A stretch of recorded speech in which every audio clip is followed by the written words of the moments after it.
He ran towards gunfire to protect the innocent and prevent further bloodshed. Well, tonight on 7 News, honoring slain trooper Joel Davis, a funeral ceremony that brought out thousands of people to pay their respects, and hundreds more lined the streets of Watertown as Davis was transported to his final resting place. You're watching the North Country's news station. 7 News this evening starts now. Good evening and thank you for joining us. This afternoon it was the funeral for Trooper Joel R. Davis. Thousands of law enforcement officers along with friends, family, even strangers said goodbye and thank you. Davis's funeral was held at McGrath Sports Complex on Fort Drum. He was killed in the line of duty last Sunday night while responding to a domestic dispute at a home near Theresa. He was allegedly shot and killed by Justin Walters, who's also accused of shooting and killing his wife, Nicole, and injuring another woman on his property. Now at the funeral, the chaplain for the Jefferson County Sheriff's Office, which Davis used to work for, told his family the loss of Davis's life hits home for everyone. Your loss is our loss, and our lives are better for having to known Joel. Now 7 News reporter John Moore was at the funeral this afternoon. He joins us now. John? Well, Patrick, it was a very somber tribute for a fallen officer, and what was so impressive was the sheer number of fellow law enforcement who were there, all to say that Trooper Davis will not be forgotten. A tribute to a fallen brother and a thank you for his sacrifice. To the Davis family, I thank you for sharing Joel with us.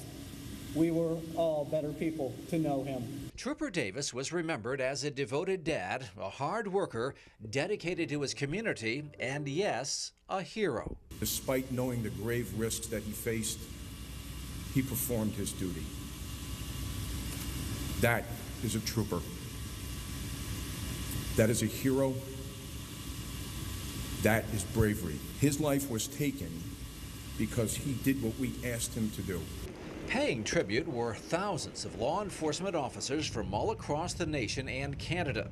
Most of the uniformed New York State Police were here, and nearly every state was represented. When you're part of law enforcement, you're part of a giant 600,000 person family, and in times of tragedy, they need to know that there's more people out there than just the people they see every day that are supporting them, care for them, and are mourning with them.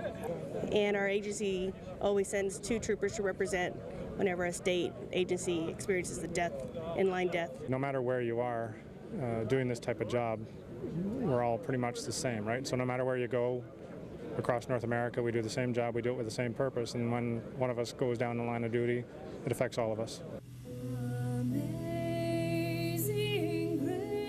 But it affects Trooper Davis's immediate law enforcement family most deeply, including the Jefferson County Sheriff's Department, where he served 10 years. Everyone in the law enforcement community knows that is a dangerous job, and we train for it the entirety of our careers. And it's still shockingly sad when something like this happens. Trooper Joel Davis, as his superintendent said, when things began to go wrong, Joel was the trooper you wanted around. Rest in peace, Trooper Joel R. Davis. Patrick, the message was very clear today. The law enforcement community is indeed one big family.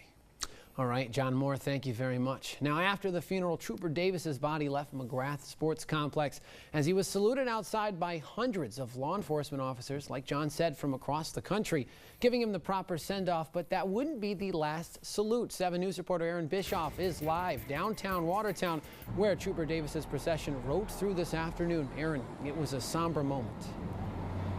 Yes, Patrick, there were hundreds of community members, young and old, here in Public Square in downtown Watertown earlier this afternoon to pay their respects to Trooper Joel Davis. And whether they knew him or not, they came to support law enforcement and his family. As the hearse of slain State Trooper Joel Davis slowly made its way through Public Square, hundreds of community members were there to pay their final respects. So the crowd just went quiet, particularly when the hearse went by, and I in particular noticed the car of the family. and my heart just broke. State troopers, law enforcement members from all over Jefferson County, along with family and friends, escorted the hearse carrying their fallen brother from the funeral at Fort Drum through downtown Watertown to Brookside Cemetery.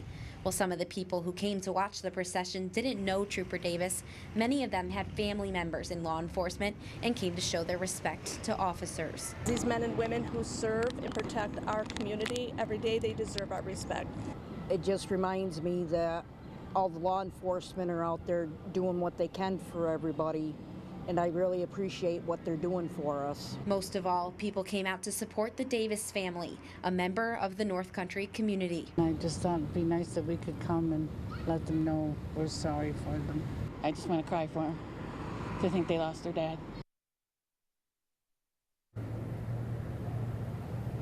As the procession made its way through downtown Watertown and up Washington Street, officials were on hand to stop traffic. And no matter where you were on that funeral route in the city, you were sure to see people lining the streets to pay their final respects. Patrick. Well, Aaron Bischoff, downtown Watertown. Aaron, thanks. And tomorrow, friends and family will pay their last respects to Nicole Walters, the wife of accused killer Justin Walters. Her calling hours are set for tomorrow from 2 to 6 p.m. at Ferguson Funeral Home in North Syracuse. A burial will be at Oakville Cemetery in Syracuse, which are private services.